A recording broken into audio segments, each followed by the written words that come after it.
comprehensive introduction. Thanks for that. I think I'll straight away go into my presentation proper. It's a relatively long journey, which I will have to capture in my presentation. Just like any other person, I used to lead a normal routine life of trying to keep as healthy as possible. So I used to have a balanced meal, try to engage in some level of exercise pretty regularly. And besides working full-time, I was also involved in some voluntary work.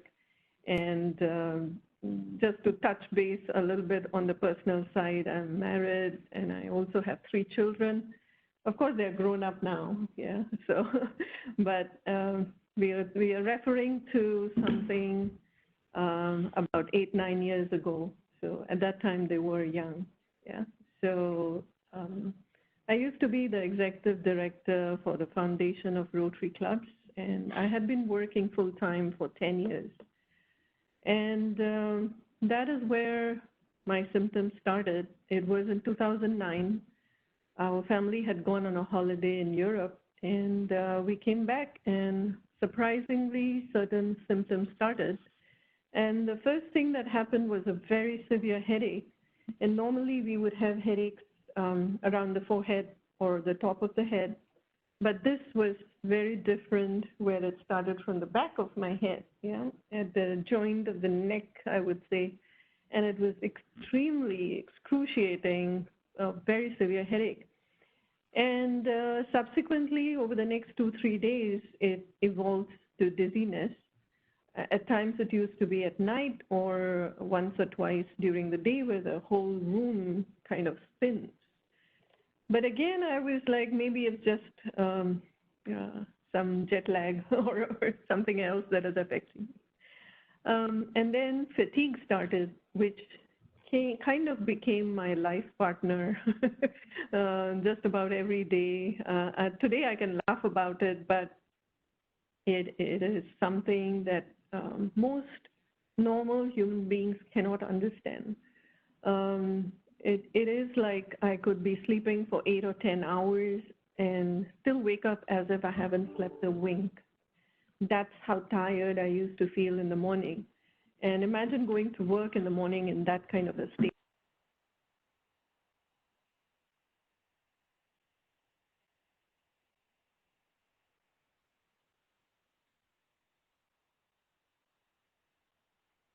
Sorry, Nidhi, I think you are muted. We can't hear you. Is it okay now? Can you hear me? Yes, thank you. Yeah, okay, thank you. Sorry about that. Just to quickly recap, I was sharing about sensitive eyes. Every hour I had to put eye drops to make them feel as per normal. But even every hour eye drops were not helpful, and it reached a point where I had to use eye gel. And imagine working when you have eye gel.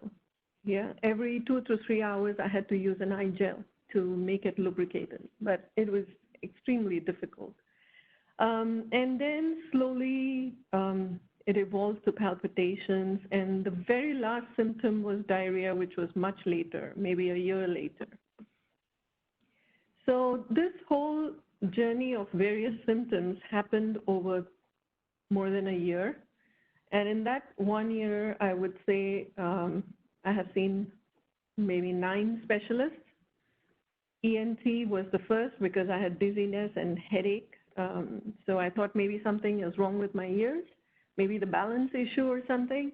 And an MRI was the path taken by the ENT specialist to investigate what is wrong with me. And then the reports that came out sent me straight to the neurosurgeon and a neurologist who sent me for an MRA. It's angiogram of the brain, which I had never heard of in the past. So it was pretty shocking in 2 days to go from an MRI to an MRA, and you're trying to get a hang of what is happening. But the diagnosis or the findings didn't really show anything specific to the current symptoms. So all that I was told was these are incidental findings, that there was a little bit of maybe 1 centimeter of brain cells that are dead in the left thalamus, which is again shocking for a layperson like me. And I'm like, what does that mean? And the doctor is like, oh, since you're able to walk and your hands are able to move, so it's okay. It's just an incidental finding. Something must have happened in your childhood or growing up years. But till today, I can't let that finding go to rest. As a layperson, I think it does bother us. But I did continue to having repeated headaches and dizziness would be on and off. So since the neurologist couldn't find anything, I was actually referred to a psychiatrist. That fatigue is so severe that I'm speaking like a person who might be 20 years older than I was. I was 40 plus at that time, and I was speaking like someone who's maybe 60 plus, and I was telling that I'm so tired, I can't go for a walk. The neurologist felt I should just sweat it out. Go exercise and you'll be fine. There's nothing wrong with you. I just couldn't understand how I could make him understand that I'm extremely tired. I can't even wear my shoes to get out for a walk. So anyway, I went to see the psychiatrist, and the psychiatrist was quick to come to a conclusion that nothing was wrong with me up here. There is definitely something wrong with my physical body, because I would have dizziness while I'm lying down or I'm sleeping, and I would wake up with palpitations. And that's how I went on to see a cardiologist, and the journey just went on and on. I'm just fortunate that I have a husband who's a scientist and very patient, and he kept saying, until we find out what is wrong with you, we will just keep pursuing the path. So that's the image on the left, my husband and me going from doctor to doctor, trying to figure out what is wrong with me.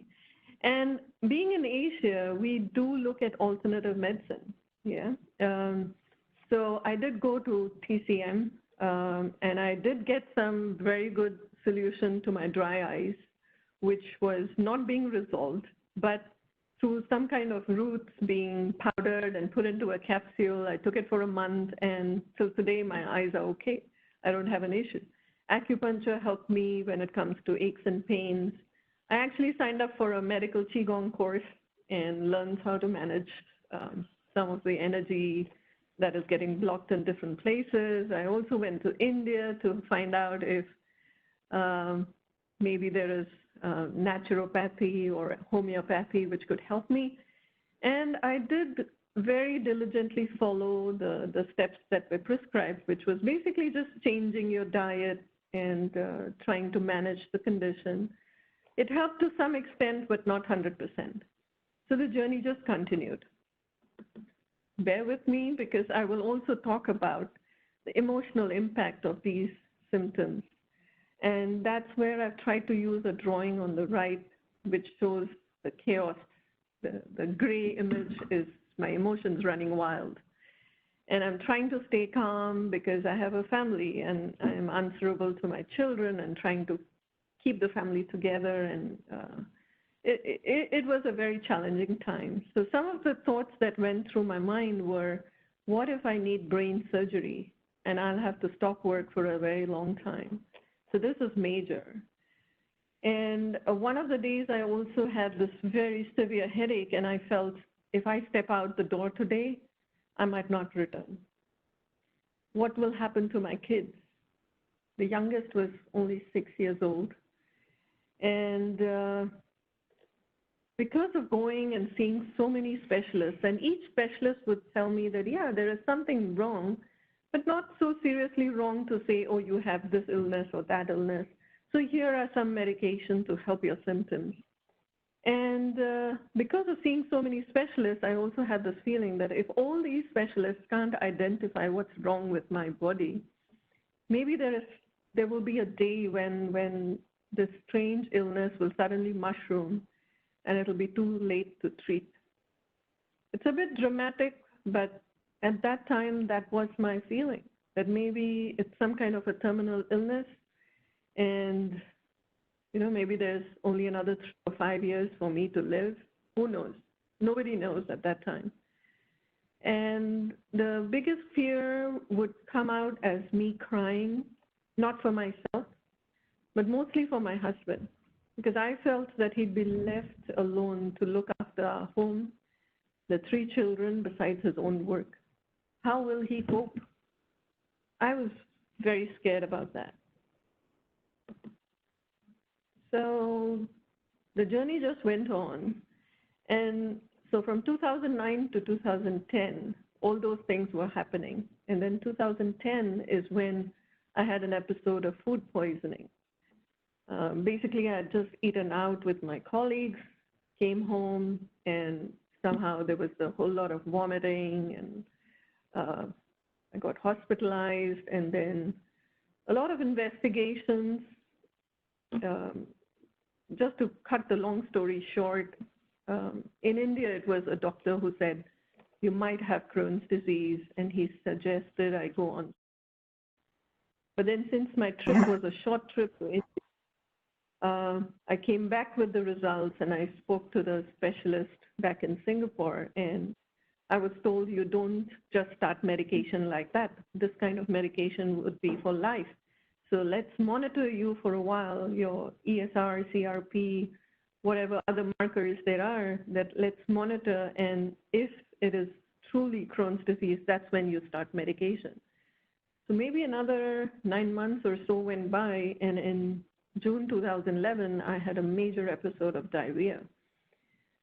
So between 2010, March, and June 2011, I didn't have any gut-related symptoms. There was no diarrhea, there was no abdominal pain or discomfort or vomiting, nothing of that sort. There were only those other diffuse symptoms that I mentioned earlier. So now in 2011, I get hospitalized with this one major episode where I had to go to the toilet like 10 times in half a day. And I had reached such a point of going through various symptoms and various doctors that I didn't take it seriously. I just went to a GP, a neighborhood clinic, saying, I think I went 10 times to the toilet. And I can still remember the expression on the face of the GP. He's like, what are you doing in my clinic? You should be going to the hospital. So I said, okay, I take a cab and I just go to the hospital, and they quickly admitted me. And I also remember in the A&E, when I'm waiting for a room to be assigned to me, there are people on the phone complaining to their family members, oh, I went 3 times to the toilet. Oh, I'm in a miserable condition.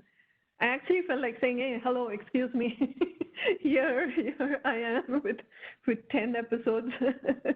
So anyway, just quietly waiting for my turn. And then there were a lot of tests done, investigations, and of course colonoscopy was done. Just to put things in perspective, the doctors tried to sedate me 4 times. And my willpower by then had become so strong that I had to see for myself what is wrong with me. I wanted to see the inside, so I wouldn't be knocked off.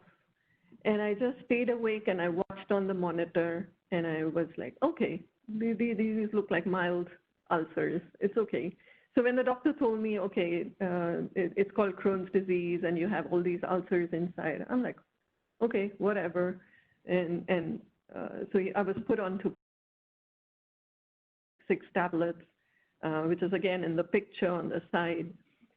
So that's the physical condition, right? And on the right, if you look at the slide with the middle segment, I'm talking about the emotional condition. At diagnosis, of course, I was sad that there's this illness where doctors are telling me we don't know what causes it. It's not curable. It can be debilitating. And I asked, what is Crohn's disease? I've never heard of it. And how many people get it? And what is it all about? So I was told 1 in 100,000 people get it. Like, what kind of illness is that? And will I ever meet another person? How many people are in Singapore who have that? It was like, I was very confused. I couldn't understand what it was. And on the other hand, I was relieved. In a way, I was happy. Because as lay people, you might not understand that living with an illness and not knowing what is wrong with you is worse than knowing that you have an illness which can be as debilitating or as bad as Crohn's disease. So for me, it was, okay, it's not a terminal illness, good. It's not infectious, fantastic. Because by then I was like, don't know what kind of illness I have. So I better use one designated toilet, restricted just for my use. What if I have some kind of an illness which could be infectious? I have family members. I don't want someone else falling sick. So those things were kind of rested when you know it's Crohn's disease, it's not infectious, it can be managed. I'm like, okay, cool, whatever, you know. But then came the question that what is it that I can do?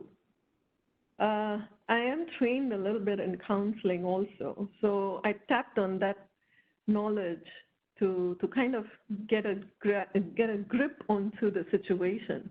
Yeah, you can be at a neutral point when you're normal.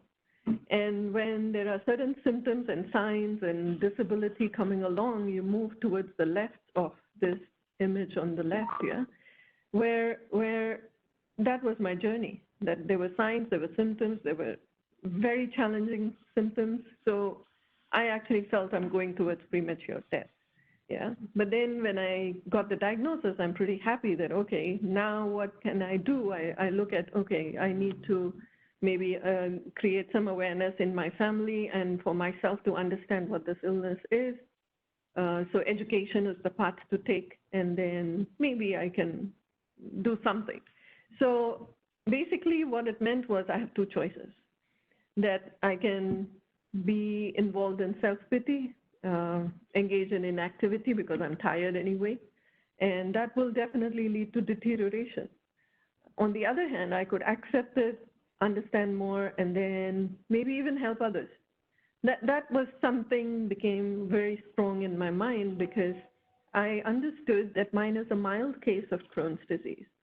So if it took 2 years to really understand what is wrong with me, and mine is a mild case, and the number of symptoms and the number of specialists I had to see is not funny. And I started thinking, what about those who have it moderate and severe? How on earth do they manage? Yeah, so that's where my feeling of trying to reach out to others and maybe make some difference there came to my mind. And I'm part of a Rotary Club. At that time, maybe for more than 10 years, I had been a member. So again, I drew some strength from the founder of Rotary International, Paul Harris. He said, this is a changing world. We must be prepared to change with it. So I took that as my motto going forward. And this is what happened next. I tapped onto my friends in Rotary, talked to a lot of senior Rotarians that this is what I've gone through. Maybe there is something we can do to help other patients. I don't know how many patients are in Singapore. I don't know what others are going through, but this could be something we could do to help others. And all of them were extremely supportive of this idea. And that's how we formed the Crohn's and Colitis Society of Singapore. Within 1 year of my diagnosis, we registered the entity. Yeah. So very briefly to share, our purpose is to create patient support groups, create public awareness, and educate patients about the illness, undertake some level of advocacy, and promote research in this area. Yeah. So here is a slide on, it's just one of the examples of an annual IBD public awareness seminar that we organize. And roughly about 100 people gather for such seminars. The picture on top is a pool of our doctors who volunteer their time to support us, as well as my EXCO members from the Crohn's and Colitis Society. We are all together in this to support the patients. There are about 2,000 IBD patients in Singapore, whereas in the beginning I was told there are maybe 300 or 400 patients. Don't bother, just go back and do what you were doing. Don't waste your time.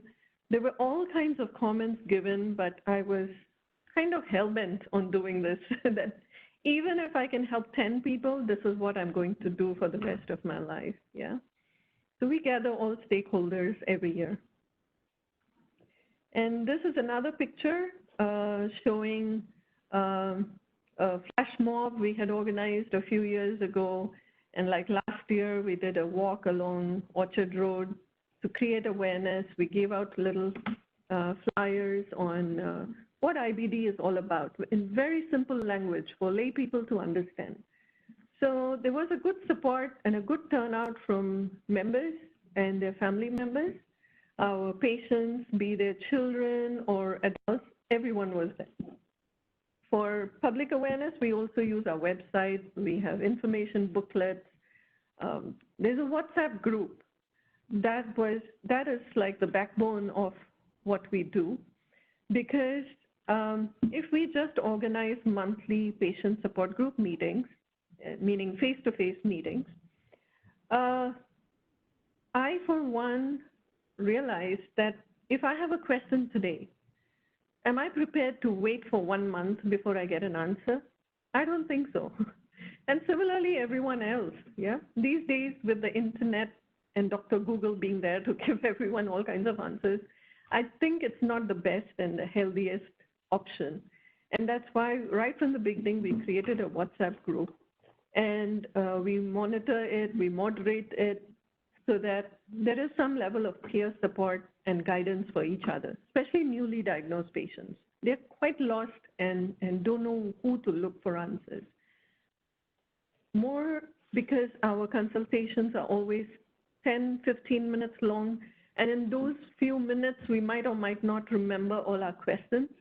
And when you reach home, that's when you kind of hit your head that, oops, I forgot to ask X, Y, or Z.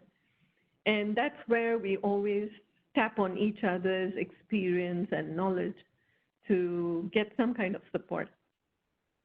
And going forward, we will be engaging in podcasts as well as an app to reach out to all the patients who are trying to cope and live with this illness. Just to briefly share again, we've had some mileage through the media coverage. Various newspapers, TV, as well as radio channels have engaged with us, and we've been able to create some level of public awareness through these channels. And we continue to do that as best as we can. But I'm sure if you bump into anyone on the street and ask them what's Crohn's disease, everyone would say, I've never heard of it. So the journey will go on. It hasn't reached those kind of levels where it's like diabetes. Yeah, every fifth or sixth person has it. So everyone feels, oh, it's normal to have diabetes. But I hope IBD never reaches that. Yeah, but people at least need to understand. If not, at least the family members need to understand what does it mean to live with this kind of illness. So doing what we are doing, I feel as a small charity, I think I draw a lot of strength from what Mahatma Gandhi once said. A small body of determined spirits fired by an unquenchable faith in their mission can alter the course of history. So we are trying to do as best as we can. Hopefully through our advocacy and awareness kind of efforts, there would be more research done in this area, and we will be able to know what causes the illness. Once we know that, then there is some level of prevention work that can be done, I guess. Right now, we can't prevent the illness, nor can we cure it. So let's see what happens in the future. Now, our charity has not limited ourselves to Singapore and the boundaries of Singapore. We've gone beyond. We've attended conferences in Korea, in Taipei, in Bangkok, and on personal trips to like UK. I've met up with the Crohn's and Colitis UK. They have been very supportive right from the beginning. Even before we registered as society, I had reached out to them, and they were very, very open to sharing their constitution with us, sharing their activities with us, and being very supportive in saying that you can use our materials when it comes to patient education. So we've been very thankful to the various groups out there. And now we are also part of the Asia Pacific Alliance for IBD patient groups. So the picture on the bottom right is a latest last year's meeting that we had in Bangkok. So yeah, it's interesting. Now I think I'd like to cover a little bit on some of the patients' concerns. I can be talking about myself, but I think it would be more meaningful if I go a little beyond that, because we do have close to 200 members. I mean, 150 to 200, not too many. Not all patients are ever members of the society that exists in any country. Usually about 10% of the patient population actually joins a charity. So I do like to gather as much information as I can and then speak on behalf of everyone. So some of the concerns that we have discussed in the past is millions of dollars have been spent by Crohn's and Colitis Foundation in US, UK, Canada, and a few other countries. And they have been doing such things for more than 40 years of IBD history. But we don't know the cause and we don't have a cure. So we feel maybe Asia is the one that has to take the lead. We should not keep ourselves behind thinking, oh, IBD is not so common in Asia, but for all you know, we are sitting on a very rich culture, and there are so many alternatives existing. There's a lot of wisdom out here. So maybe Asia should start thinking more seriously, looking into research and looking more into the cases and developing registries that go across the region. So what we are seeing is there are more people being diagnosed every year across Asia. The age at diagnosis is dropping. More children are getting diagnosed. The severity at diagnosis is also getting higher. And one of the biggest questions I would raise is we are told at diagnosis that 8 to 10 years of symptoms, not diagnosis, yeah? 8 to 10 years of symptoms, patients and parents need to watch out for colorectal cancer. Yeah? But that is something I don't want to buy in. And the reason being, is there sufficient evidence out of Asia that substantiates this claim? I would say there isn't. All this data comes out of Caucasian population. It must be true for them. It might be true for Asia, but unless and until there is a study done, even collating data of maybe 10 years or 20 years that Asia has been seeing such cases, collate it, come up with the findings, then we agree. It could be that it's not so frequently seen in Asians, or maybe it's earlier. Who knows? How can we just sit with 8 to 10 years of symptoms? And the other thing we are told is we are at 6 times higher risk of colorectal cancer. I'm sorry, but as patients, we totally don't understand what that means. You could be telling me 10 times, you could be telling me 12 times, 5 times, any number. I just don't understand. On the other hand, what we understood a couple of years ago is that colorectal cancer can be detected while the cells are still in the pre-cancer phase. Through chromoendoscopy, it can be identified and it can be scooped out, meaning colorectal cancer is preventable. So when that is the reality, can we stop saying that we are at high risk of colorectal cancer? So this is what patients are voicing out. And maybe you guys can also help us look into these things, yeah? Now, when it comes to the causes part of IBD, on the left of my slide, I talk about that scientists tell us that there is no definitive cause. And there's still a hypothesis that it could be our genes, it could be environmental factors, it could be our immune system, or a combination of these three factors that's causing IBD. So can we start looking more into these things? And very specifically, again, to emphasize on the genetic part. Asians are definitely different from Caucasians. So if that is the case, can we have our own research done so that we really go with the genes part of it? Yeah.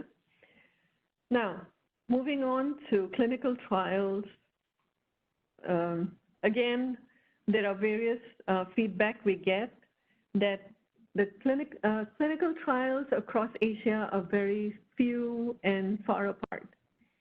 And this could be that each country is small, and the IBD population in each country is so minuscule that it doesn't make financial sense to do it. But I would say, does that mean it's my fault I was born in Asia and I'm sick in Asia and I don't deserve any kind of a treatment? I don't deserve any latest drug? Please don't tell me that. Yeah, we need to find ways to tackle this problem. And one of the ways, if I can suggest, it might or might not make sense, but if the whole region can be seen as one, it's almost like the United States of America, and here are the United Countries of Asia. Can we look at it as a region? Can we go beyond borders and work as a region? The patient population, the patient organizations are willing to work together. The doctors are willing to work together. Can the companies also come together? We all work hand in hand. Maybe that's a possibility. Whereas on the other hand, if you look at the Western countries, the information of trials is available online. A center can be chosen based on proximity of the patient's residence, and then patients are encouraged to participate via compensation also. So they seem to have it all. Maybe a part of that can come to Asia Pacific is all I'm asking for. So some of the suggestions we have is conduct, I think I've covered this part, that conduct countrywide studies to look into variation based on race, gender, age, food, weather. Not so much in Singapore because we are a tiny dot, but maybe like Japan and Korea, you could see those kind of variations, yeah? And conduct maybe sample studies in Singapore covering all races, because in any meeting room, you might come across people of all races sitting at one table. That's how representative Singapore is and diverse it is. And then we could be conducting Pan-Asia studies to follow up on large-scale studies of these races. For example, when you have Chinese, Malay, and Indian sample in Singapore, and then you can do larger studies in China, Malaysia, and India. I mean, this is just an example, yeah? But these kind of things, as a layperson, I feel can be done. Asia Pacific countries are forming patient advocacy groups, engage us as partners. We will try to do as best as we can. No promises, but at least that's the first step. Now, I think it's almost the last slide, but I would like to share some good news from my personal experience. My current status is physically, on the physical level, I'm into deep remission. And in addition to remission, there is mucosal healing in my gut, meaning when I had ulcers in the small intestine and the terminal ileum, now in a little over a year ago, when a scope was done in the colonoscopy and endoscopy, there are no more ulcers. And I was only, for the last 8 years, that was the only medication for Crohn's disease that was prescribed in my case. And except for 1 month of budesonide, I think I was initially, yeah, other than that, there's no other medication for Crohn's disease. So for the last 9 months, I have been off medication, and thankfully things are under control. I just need to go back periodically, meaning every 4 months or so, I go back for fecal calprotectin test. And so far, so good. And I'm very happy about that. And on the emotional side, I have to cautiously tread my journey going forward, because although I'm in deep remission, it does not mean I'm cured. I need to remind myself that. And my body also reminds me because my fatigue hasn't 100% gone. It is there and it raises its head every now and then. I just need to be careful. The other thing that I didn't cover in my past slides is, besides Crohn's disease, my body is also managing fibromyalgia, sleep apnea, eczema, and small fiber neuropathy. These were conditions diagnosed over the last 8 years. So my Crohn's disease is not limited to the digestive tract. It's the entire body that is affected. Now, one of the things, when I shared with the other patients that I have been able to achieve this kind of remission as well as healing, the question always is, what's your secret? And I'm like, there is no secret. And it's an open secret, actually. Everybody knows about it. And if I can just put it down as some of the tips that I use to manage my condition was, we need to identify our trigger foods. Each of us is different. Certain food that might work for my body might not work for the next person. So we need to identify for ourselves. No doctor can help us. As a patient, we need to do this work, which is not easy also, but we need to do it. I actually kept an Excel table for 6 months and wrote down everything that I had for breakfast, lunch, and dinner, and that's how I was able to identify what are some of the foods that don't suit my body. And then, of course, we need to continue eating a healthy, balanced diet, learn to manage fatigue. And at this point, if I may expand a little bit, what I mean by fatigue. People only think of fatigue as physical fatigue, meaning when you're tired, you just go sleep for a while, you should be okay. But ever since I got Crohn's disease and I realized that lay people don't get it. When we tell you that I have fatigue, people don't understand the true extent of it. In fact, I've expanded the vocabulary to say there are 3 types of fatigue. The first one is when you study a lot or you're doing intellectual work, writing a paper, doing a presentation, whatever. The mental fatigue, you would rest for a few days or relax for a few days and you're fine. The other is physical, when you could have gone on a long hike, a very long, arduous journey somewhere, or engaged in sports. That's when you get tired. But again, when you rest, you're fine. And the third type is the IBD kind of fatigue, which never, ever goes away. No matter how many hours I would sleep, I would not be rested. This fatigue never goes away.